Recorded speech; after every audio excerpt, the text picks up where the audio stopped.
नमस्कार दोस्तों, स्वागत है आप सभी का हमारे YouTube चैनल बीए में इतिहास प्रश्न समाधान पर। आइए आज हम एक महत्वपूर्ण प्रश्न के बारे में जिक्र करेंगे। वो है रूस में नारीवादी आंदोलन का वर्णन करें अथवा रूस में नारीवादी आंदोलन के लहरों के उपलब्धियों का वर्णन करें। यदि रूस में नारीवादी आंदोलन से संबंधित कोई भी प्रश्न पूछ लिया जाता है तो आप इस आंसर को देख सकते हैं। चलिए हम आंसर को जानते हैं आगे। पहले तो हम नारीवाद क्या है इसको जानेंगे, उसके बाद हम जानेंगे कि रूस में नारीवाद आंदोलन कैसे हुआ और इसका प्रमुख लहर कितने थे और उन लहरों में उन्हें क्या क्या मिला, क्या क्या मांग किया, इसको जानेंगे। चलिए हम जानते हैं नारीवाद क्या है। कि नारी से संबंधित एक विचारधारा है नारीवाद। नारीवाद जो है वो नारी से संबंधित एक विचारधारा है जो महिलाओं की सशक्तिकरण की बात करता है।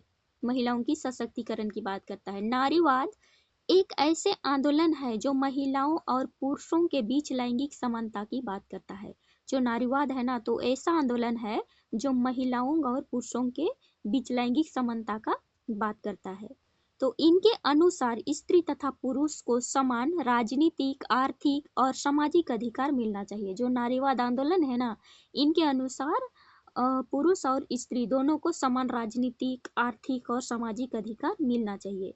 इस आंदोलन के अंतर्गत समाज के रूढ़िवादी विचारों के प्रति रोष प्रकट किया जाता है और लिंग आधारित हिंसा और भेदभाव का विरोध किया जाता है। देखिए, इस आंदोलन के तहत जो है उस समाज में रूढ़िवादी विचारों के प्रति रोष प्रकट किया जाता है। मतलब जो रूढ़िवादी विचार होते हैं ना, परंपरागत चलते आ रहे हैं, जो असमानता को उत्पन्न करते हैं, उन विचारों के प्रति रोष प्रकट किया जाता है और लिंग आधारित हिंसा और भेदभाव का विरोध किया जाता है।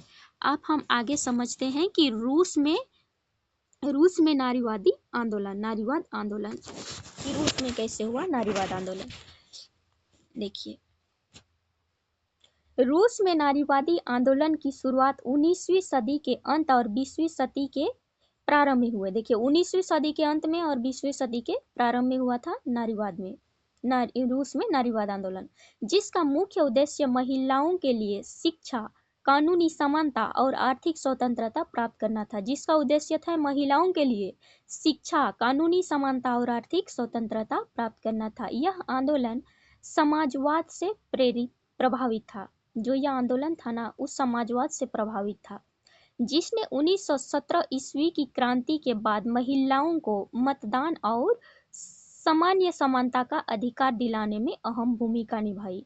1917 में रूसी क्रांति हुआ था ना, तो उसी समय मतलब 1917 ईस्वी की क्रांति के बाद जो महिलाओं को मतदान, वोट देने का अधिकार और सामान्य समानता का अधिकार दिलाने में अहम भूमिका रहा, जो ये रूस में नारीवादी आंदोलन। अब हम आगे जानते हैं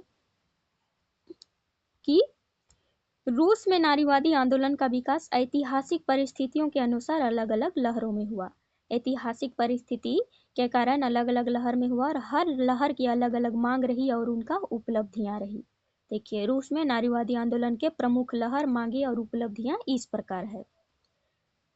हम समझ गए हैं कि नारीवादी आंदोलन जो है 19वीं तथा 20वीं सदी के प्रारंभ में हुआ, जिसका मुख्य उद्देश्य था महिलाओं को शिक्षा, कानूनी समानता और आर्थिक स्वतंत्रता प्राप्त करना। यह आंदोलन समाजवाद से प्रभावित था और जिसने 1917 ईस्वी के क्रांति के बाद महिलाओं को मतदान और सामान्य समानता का अधिकार दिलाने में अहम भूमिका रही। इसका जो है 4 लहर था। आगे देखते हैं कि पहली लहर में क्या होता है। 19वीं सदी के उत्तरार्ध 1917 ईस्वी में ये पहला लहर है। इसमें है कि प्रमुख मांगे। जो पहली लहर का प्रमुख मांग क्या थी? महिलाओं के लिए शिक्षा का अधिकार और नागरिक और कानूनी समानता। देखिए, महिलाओं के लिए शिक्षा का अधिकार, दूसरा है नागरिक और कानूनी समानता। नागरिक का अधिकार भी मिलना चाहिए और कानूनी समानता भी मिलना चाहिए। तीसरा में है विवाह व संपत्ति में अधिकार। विवाह अपने मर्जी से और संपत्ति में भी उन्हें अधिकार मिलना चाहिए तथा मताधिकार, वोट देने का अधिकार। पहला है शिक्षा का अधिकार, फिर नागरिक और कानूनी समानता, फिर विवाह और संपत्ति में भी अधिकार, फिर वोट देने का भी अधिकार। ये पहली लहर की मांग है। अब हम आगे देखते हैं कि जब ये सब मांग रखी तो इन्हें क्या मिला। प्रमुख उपलब्धियां, महिलाओं के लिए उच्च शिक्षा के अवसर खुले। मतलब महिलाओं को भी शिक्षा प्राप्त करने का अवसर खुला, मतलब उच्च शिक्षा खुला। फिर दूसरा है महिला संगठनों और पत्रिकाओं का विकास हुआ, महिला संगठनों का भी और पत्रिकाओं का भी विकास हुआ। तीसरा में 1917 ईस्वी में महिलाओं को मताधिकार की प्राप्ति हुई। देखिए 1917 ईस्वी में जो है इन्हें वोट देने का अधिकार मिला। फिर चौथा में नई चेतना और राजनीतिक जागरूकता का उदय हुआ, नए रूप से वो सोचने लगे और राजनीतिक जागरूकता, राजनीति में भी वो जागरूक होने लगे। ये है इनकी उपलब्धियां। अब हम देखते हैं दूसरी लहर में। दूसरी लहर 1917 से 1950 ईस्वी के दशक सोवियत काल में हुआ था। सोवियत काल के नाम से जाना जाता था 1917 से 1950 ईस्वी के सोवियत काल। दूसरी लहर है, इसमें प्रमुख मांग क्या थी? देखिए कानूनी समानता, मतलब स्त्री और पुरुष को कानूनी रूप से समानता मिलना चाहिए। फिर दूसरा में है रोजगार और समान वेतन, रोजगार भी मिले और समान वेतन भी मिले।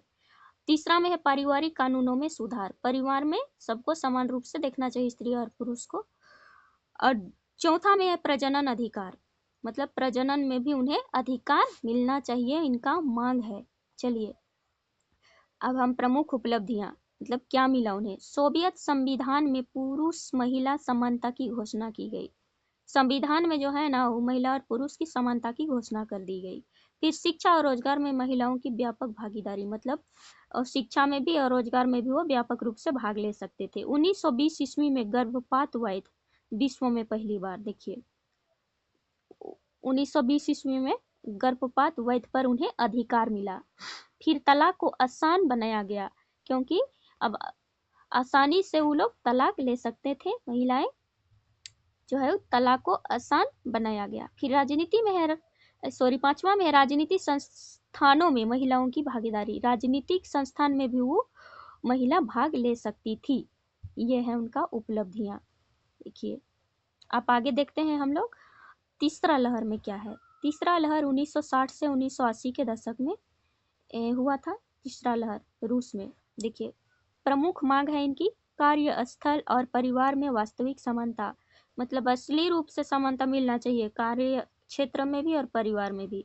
दूसरा है मातृत्व सुरक्षा, जब माँ बनती है तो उस समय उन्हें सुरक्षा देना चाहिए।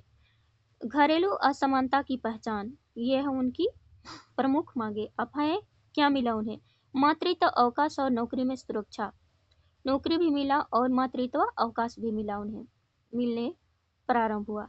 अब दूसरा है राज्य प्रायोजित बाल देखभाल सेवाएं, राज्य से प्रायोजित बाल देखभाल सेवाएं भी प्रदान हुई। महिला शिक्षा और पेशेवर भागीदारी में वृद्धि हुई, महिला शिक्षा में भी और कई तरह के पेशे में भी महिला भाग ले सकती थी। दोहरी जिम्मेवारी पर सामाजिक विमर्श हुआ, मतलब घर में भी काम करती है और बाहर में भी काम ये दोहरी जिम्मेवारी पर वह सामाजिक विमर्श होने लगा। ये तीसरी लहर की उपलब्धियां रही। अब हम चौथी लहर में आते हैं। चौथी लहर जो है 1900 ईस्वी के बाद हुआ। इसमें प्रमुख मांगे है लैंगिक भेदभाव का अंत, घरेलू हिंसा के खिलाफ कानून, यौन उत्पीड़न से सुरक्षा और मानव अधिकार और अभिव्यक्ति की स्वतंत्रता। कि जो है लैंगिक भेदभाव का अंत हो और घरेलू हिंसा के खिलाफ कानून बनना चाहिए, यौन उत्पीड़न से सुरक्षा का भी कानून बनना चाहिए और मानव अधिकार और अभिव्यक्ति की स्वतंत्रता, ये इनकी मांग रही।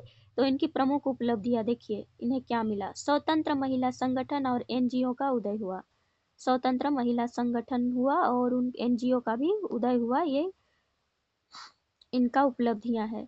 फिर दूसरा में घरेलू हिंसा और होना चाहिए यहाँ पे, और यौन उत्पीड़न पर सार्वजनिक बहस होने लगा, कानूनी सुधारों की मांग और कुछ सुरक्षा उपाय। फिर सोशल मीडिया के माध्यम से जागरूकता हुई, मतलब जागरूकता बढ़ी। ये है इनकी उपलब्धियां।